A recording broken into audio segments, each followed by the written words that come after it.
মুখ্যমন্ত্ৰীৰ আসন হেৰুৱাব হিমন্ত বিশ্বই। অসমৰ মুখ্যমন্ত্ৰী সলনি হ'ব। যোৱা নিশাৰে পৰা সামাজিক মাধ্যমত ব্যাপক হাৰত একাংশ লোকে এই প্ৰচাৰ চলাইছে। লগে লগে আত্মসন্তুষ্টি লাভ কৰিছে বিৰোধী পক্ষত থকা একাংশ লোকে। কোৱা হৈছিল হিমন্ত বিশ্ব শৰ্মাৰ স্থানত মুখ্যমন্ত্ৰী হ'ব পবিত্ৰ মাৰ্ঘেৰিটা। এইবাৰ কোৱা হৈছে হিমন্ত বিশ্ব শৰ্মাৰ স্থানত মুখ্যমন্ত্ৰী নিযুক্তি দিয়া হ'ব যোগেন মহনক। অৰ্থাৎ হিমন্ত বিশ্ব শৰ্মাৰ ক্ষমতা কৰ্তন কৰা হ'ব। এৰিব লাগিব হিমন্ত বিশ্ব শৰ্মাই। সামাজিক মাধ্যমত এনেধৰণৰ বাতৰিও প্ৰকাশ পাইছে যে ৰাজধানী দিল্লীলৈ মাতি নি হিমন্ত বিশ্ব শৰ্মাক কেন্দ্ৰীয় গৃহমন্ত্ৰী অমিত শ্বাহে ধমকি দিছিল। এতিয়া মূল প্ৰসংগলৈ সঁচাকৈ হিমন্ত বিশ্ব শৰ্মাক বিজেপিৰ কেন্দ্ৰীয় নেতৃত্বই অপসাৰিত কৰিব নেকি?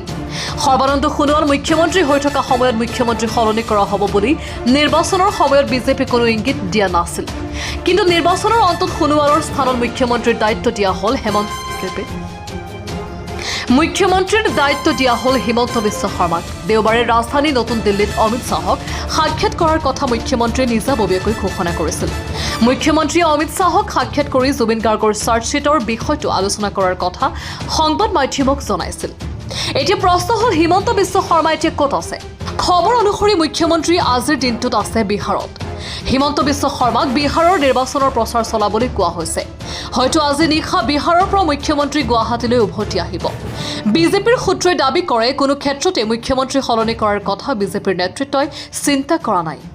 এই চিন্তা সামাজিক মাধ্যমত।